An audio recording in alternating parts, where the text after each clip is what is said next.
Donc là on est grotte de Choranche dans le Vercors avec la MX5, mais aujourd'hui la plus importante c'est l'Audi TT 2 litres 184 chevaux.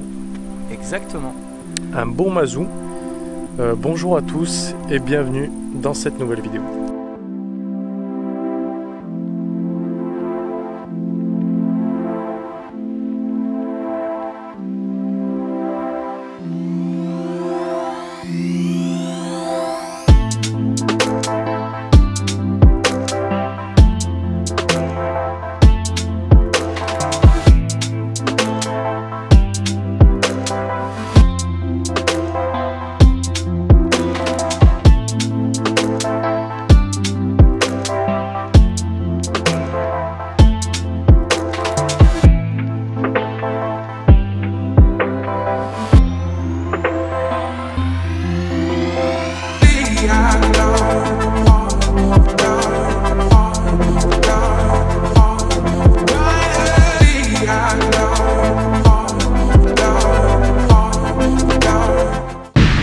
Comme l'a dit Théo, on en profite aujourd'hui pour vous montrer l'Audi TT. Donc c'est les dernières phases. Donc là on est sur une version diesel 180 chevaux 2 litres TDI en traction avec donc le pack S-Line.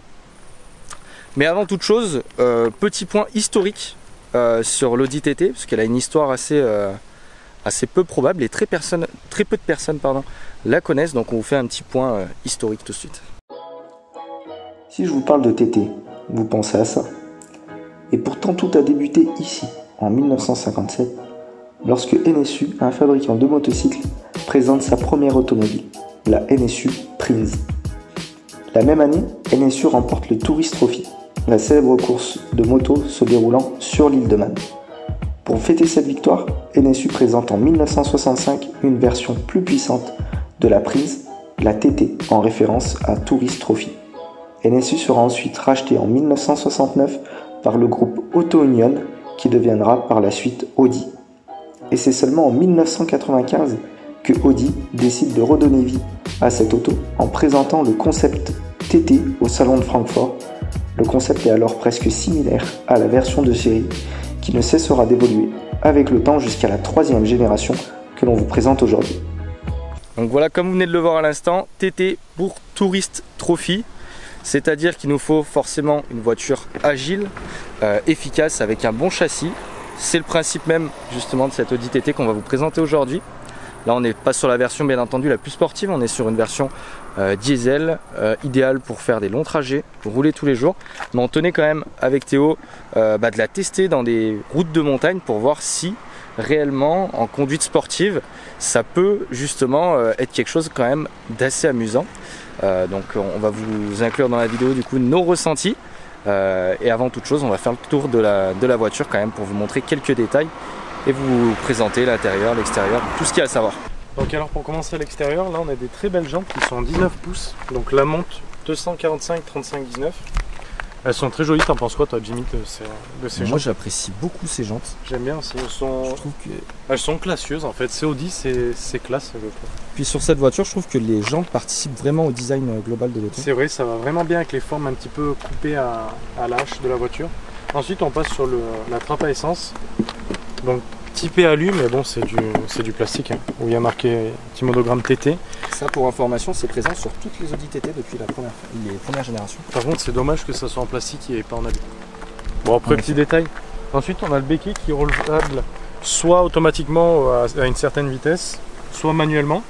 Après ça participe bien à la ligne de la voiture. Niveau aérodynamique, je sais pas si ça participe à grand chose sur un modèle tel que celui-ci. Voilà, donc à l'arrière on retrouve les deux échappements de la TT, donc ça me fait penser un petit peu, tu sais, les nouveaux échappements qu'on a sur les nouveaux Cayman GT4, GTS, tout ça de chez Porsche. D'accord. Tu trouves pas non? Même avec la nouvelle 992, c'est la mode d'avoir des pots sur les côtés comme ça. Voilà, donc une finition S-Line, le profil un petit peu donc très coupé de la TT. Et puis après on va passer sur l'avant, sans oublier bien sûr le petit badge S-Line qui est ici. Et puis après on va passer sur l'avant si vous voulez bien. C'est vrai que là pour en revenir justement au profil, c'est vrai que malgré les années qui passent, on garde vraiment l'esprit, je trouve, des premières générations. On reconnaît direct une TT. Hein. On la reconnaît immédiatement. Mais tu vois, moi je la trouve le plus belle qu'elle est, c'est comme ça là, 3 quarts avant. C'est vrai que c'est le plus bel. Hein. Après c'est vrai que là la voiture est noire, donc ça participe pas forcément voilà, bien faire ressortir voilà, le design, etc., les lignes. Après le point important aussi du design de cette voiture, je trouve, c'est la signature lumineuse. Donc Théo, si tu peux nous allumer les feux. Ouais.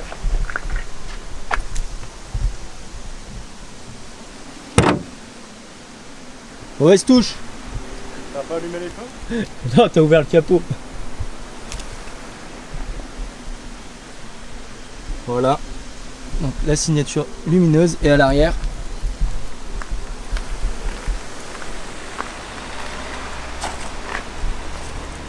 Voilà. Donc très jolie, très belle auto. Avec le souci du détail comme toujours chez Audi. Voilà, donc on a le petit 4 cylindres longitudinal. On voit un petit peu les emplacements des pistons. Voilà, donc petit moteur TDI avec un gros cache. Comme d'hab, on voit pas grand chose. La boîte à air qui est juste ici. Les fusibles, voilà. Donc c'est le TDI basique qu'on retrouve dans toute la gamme Audi, hein, il me semble. Ouais, voilà, qui équipe les autres modèles de la gamme, après, comme tous les constructeurs. Voilà. Exactement. Après, que dire de plus sur ces moteurs? Maintenant, il n'y a pas grand chose à dire. Voilà. T'en penses quoi, mon Jimmy, de cette voiture hein? Alors moi j'ai un vrai coup de cœur pour les TT. C'est des voitures que j'affectionne particulièrement. Parce que pour la petite histoire, mon père en avait une quand j'étais gamin et c'est une caisse que j'ai adorée. Donc là on retrouve vraiment la même philosophie, j'ai l'impression, que sur les premières générations. Puis voilà, c'est le coupé par excellence. Enfin voilà, moi je suis fan de ces coupes, de ces lignes. On retrouve voilà, des lignes avec vraiment le coffre plongeant. Voilà, ça fait directement. Alors là, on n'est pas sur une voiture sportive, hein, on est sur un diesel. Voilà, le but c'est vraiment de faire de la route avec et d'avoir une voiture utilisable au quotidien. Mais vu de l'extérieur, on dirait vraiment voilà, une vraie sportive. C'est impressionnant, je trouve, la coupe de cette auto.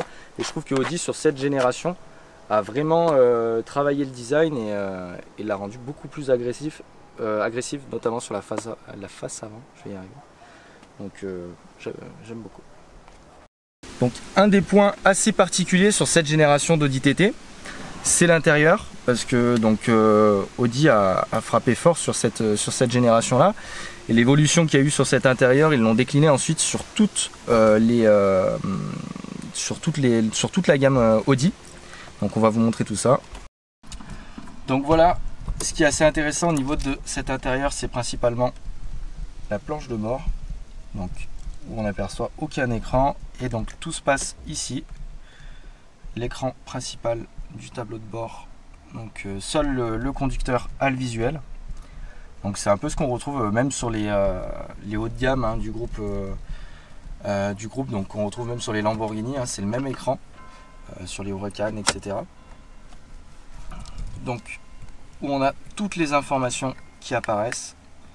Donc on peut mettre voilà, les compteurs, donc le contour à gauche, donc gratuit, donc là avec une zone rouge à 5000 tours bien entendu, parce que c'est un beau mazou.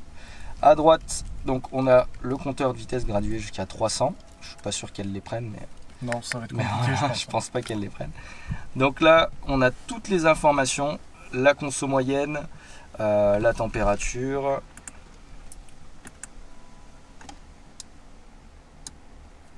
Voilà, je vais te mettre un peu. Vu que t'as pas vu. Alors après, c'est la musique. Là, on a en effet tout ce qui est radio. Ça, c'est le téléphone.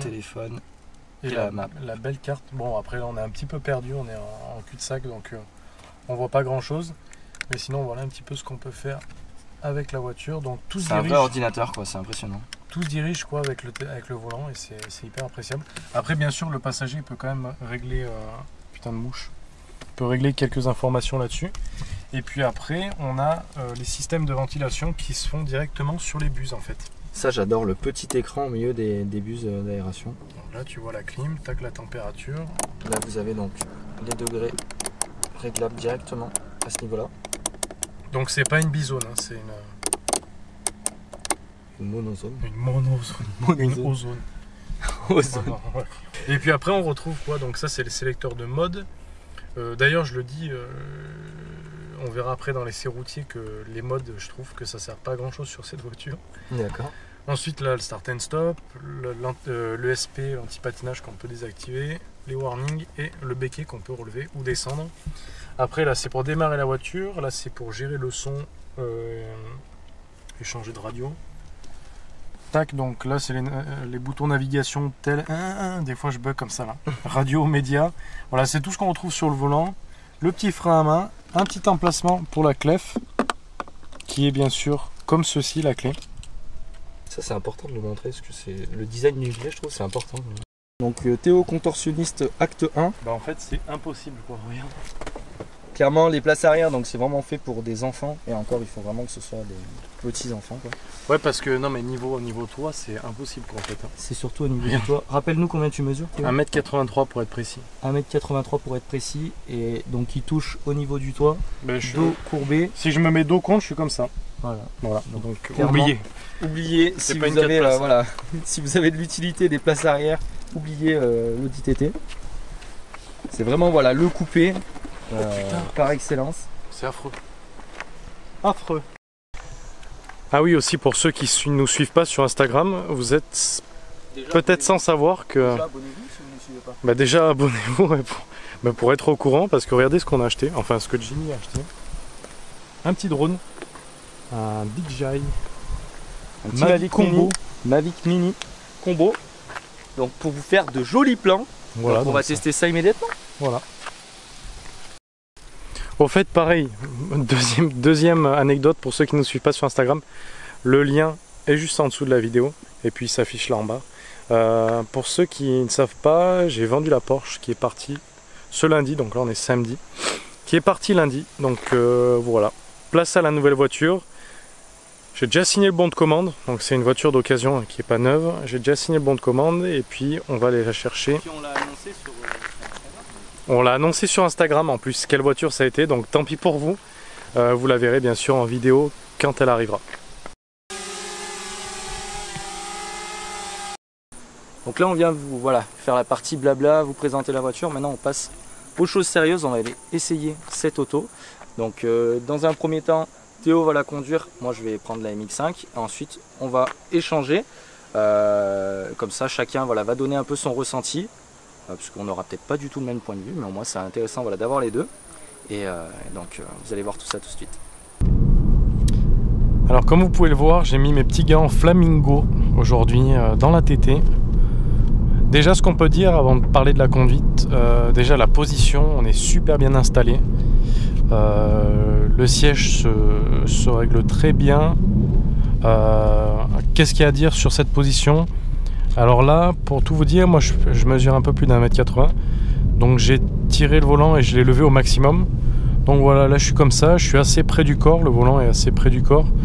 Quand je cale mes omoplates, tac, j'ai presque le creux du poignet sur le volant, donc on est plutôt pas mal en termes de position. Après juste j'aurais aimé pouvoir me reculer un petit peu plus pour avoir les jambes un petit peu plus tendues, mais bon après c'est pour chipoter. Voilà, la position de conduite est bonne, le volant est super agréable en prise en main. Bon là j'ai mis mes gants, mais dans tous les cas, voilà, le volant est agréable, il est beau.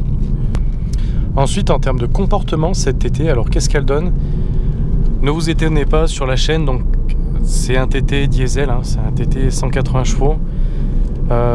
C'est pas un sportif, bien que ça soit marqué S-Line juste ici sur le volant.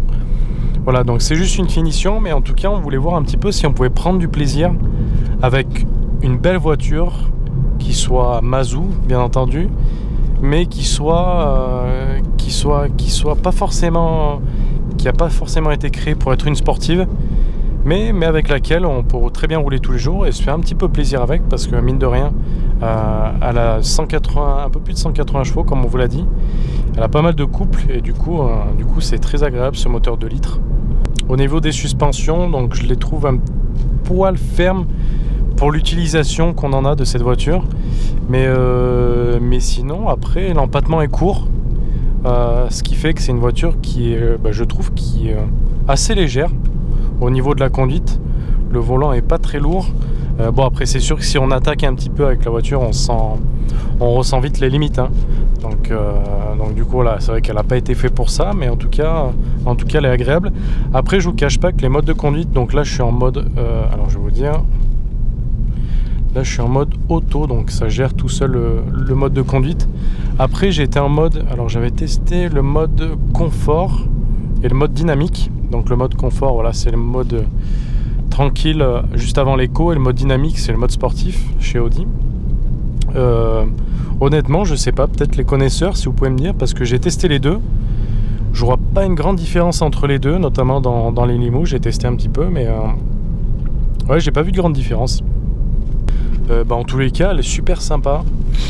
Donc on n'a pas d'écran là passager, hein, c'est uniquement le conducteur qui gère via le volant. Enfin, c'est le conducteur qui voit toutes les informations vu qu'il n'y a pas d'autre écran, mais en tout cas toutes les informations peuvent être gérées au volant ou sinon avec le petit pad qu'on a juste ici à côté. Voilà, c'est intuitif. Voilà, j'ai pris mes marques, il m'a fallu un petit peu voilà, je dirais 5-10 minutes pour regarder un petit peu tous les menus. Donc là par exemple on a les compteurs en gros, on peut les mettre plus petits, voir la consommation en plus gros. Après on a quoi? On a la radio. Ça c'est pour brancher le téléphone, et ça c'est la grosse carte de navigation. Donc c'est hyper appréciable, un GPS grand comme ça. On détourne pas trop le regard de la route, donc c'est plutôt safe de ce côté-là. J'aimais pas trop les TT avant. J'ai jamais été un grand fan du TT. Je trouvais que c'était une voiture qui était coupée, et je voyais pas trop l'utilité d'avoir un modèle comme ça qui ait l'air sportif mais qui soit pas aussi sportif qu'il en a l'air, pour trouver les mots justes.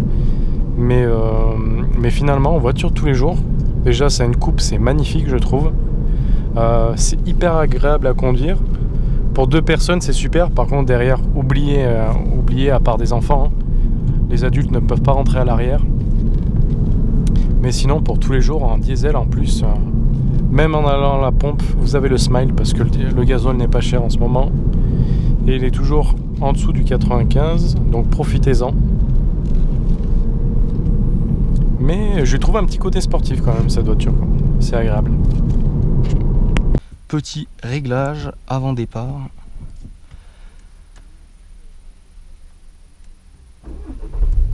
Oui, donc on l'a pas précisé, mais on est sur une boîte manuelle, donc ça quand même c'est appréciable.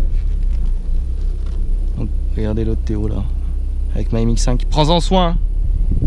Il met ses gants en cuir. Alors le porte-gobelet je le trouve mal placé par contre, parce que si on a le malheur de mettre une bouteille d'eau ou quoi, on tape le coude dedans, ça c'est pas très appréciable. Donc déjà ressenti comme ça à chaud là dès le départ. Déjà c'est très coupleux quoi, c'est un diesel, donc forcément on est sur une voiture qui est très coupleuse. La direction est quand même très précise, une voiture assez agile. En tout cas pour le moment c'est le ressenti que j'ai. D'ailleurs dites-nous en commentaire si vous aimez ces plans tournés à la première personne avec la GoPro. Avec Théo on trouvait ça plutôt immersif, donc on s'est dit pourquoi pas essayer de développer ça. Une fois qu'on a les fenêtres fermées, c'est vrai que ça reste très insonorisé. Après donc là on n'a aucun bruit de sportif quoi, c'est un diesel, donc on retrouve même pas comme dans les GTD où on a un bruit artificiel un peu travaillé. Là c'est pas du tout le cas sur cette version en tout cas. Après c'est pas non plus ce qu'on recherche quand on achète ce type d'auto. Donc là à savoir également que cette, j'en profite voilà, pour vous en parler, cette voiture est à vendre actuellement. Donc elle a un peu moins de 100 000 km, hein, donc 98 790 km au compteur. Donc elle est à vendre actuellement, c'est un ami à Théo et moi qui est le propriétaire. Donc si vous êtes éventuellement intéressé hein, pour l'achat de cette auto, n'hésitez pas à nous contacter, hein, on pourra vous mettre en relation avec le propriétaire. Donc là bien entendu hein, donc c'est une traction, donc au niveau du comportement rien à voir avec la MX5 très clairement. Au niveau du freinage, moi ça me semble quand même assez léger pour de la conduite sportive, à moins vraiment de taper dedans, mais c'est vrai que là pour le moment le ressenti que j'ai c'est que le freinage n'est pas non plus exceptionnel. quattro, on arrive vraiment à s'inscrire dans les virages. On sait exactement où sont les roues. Ça, c'est quand même très appréciable sur une voiture de ce gabarit. Ce que j'apprécie dans les TT, c'est qu'on a presque l'impression, voilà, d'être assis sur le train avant. Donc ça permet d'avoir une voiture qu'on peut vraiment emmener dans les virages. Parce que c'est vrai que c'est une voiture quand même qui a de la gueule. Hein. Puis c'est vrai que pour le même prix, vous pouvez rouler en Mégane 4 optionné et en croisé tous les jours. Donc c'est vrai que là, ce qui est appréciable avec la TT, c'est que ça a quand même une vraie gueule. J'aime bien cette voiture. Alors je me verrais pas acheter ça en voiture, en seule voiture, disons. Il faudrait quand même une sportive à côté. C'est vrai que c'est quand même plus plaisant à conduire hein, que ce qu'on peut retrouver par exemple au niveau d'une A3, d'une A4. Ça va être voilà, une voiture qui a quand même un châssis assez exceptionnel, la TT. Très agile. Petit talon pointe de Théo MX5 devant nous. Donc là on a roulé quand même assez fort hein, aujourd'hui. On est sur une moyenne de 7 litres de conso, ce qui est quand même assez raisonnable. Hein. C'est vrai que c'est appréciable d'avoir autant de couple par contre. Il me semble qu'on est un peu plus de 300 Nm de couple. Je vous l'afficherai justement à l'écran. On va en profiter pour faire un 0 à 100 départ arrêté.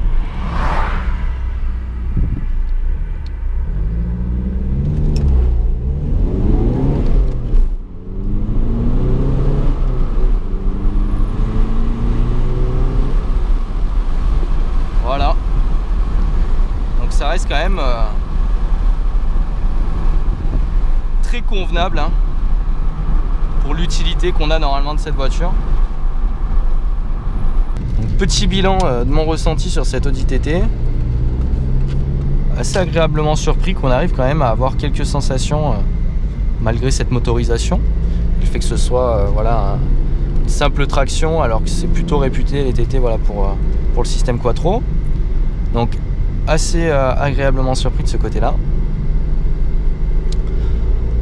Bon, du coup, on se retrouve un peu plus tard dans la semaine pour tourner à la fin de la vidéo, parce que comme toujours, avec Théo, on a oublié de filmer la conclusion. Donc, petit bilan de cette Audi TT. Alors déjà, dans un premier temps, merci au propriétaire, parce que je sais qu'il va regarder la vidéo, de nous l'avoir prêté, donc c'était cool. Bilan, on a bien apprécié cette Audi TT. Moi, j'ai bien aimé, franchement. Belle découverte en tout cas. C'est pas vraiment une sportive, mais elle fait le taf hein, pour ce qu'on lui demande. Voiture daily parfait. Très bonne surprise en tout cas. Si vous aussi éventuellement vous avez une voiture que vous souhaitez présenter sur la chaîne d'ailleurs, n'hésitez pas à nous contacter. Toujours pareil, le Instagram, l'adresse mail en description. Donc n'hésitez pas à nous contacter, comme ça on pourra faire une vidéo avec votre caisse. Donc voilà. Voilà, moi je voulais simplement dire que la voiture, la TT est à vendre, donc le lien est dans la description si vous souhaitez contacter la personne, ou vous pouvez passer par nous directement si vous le souhaitez. Voilà, donc comme d'habitude les amis, la vidéo se termine. Si elle vous a plu, n'hésitez pas à vous abonner et à lâcher un petit pouce bleu, ça nous aide vraiment pour le référencement. Et en plus, n'hésitez pas à nous suivre sur Instagram, tout est dans la description de toute façon. Voilà, on se retrouve la semaine prochaine pour une nouvelle vidéo, et puis en attendant, portez-vous bien.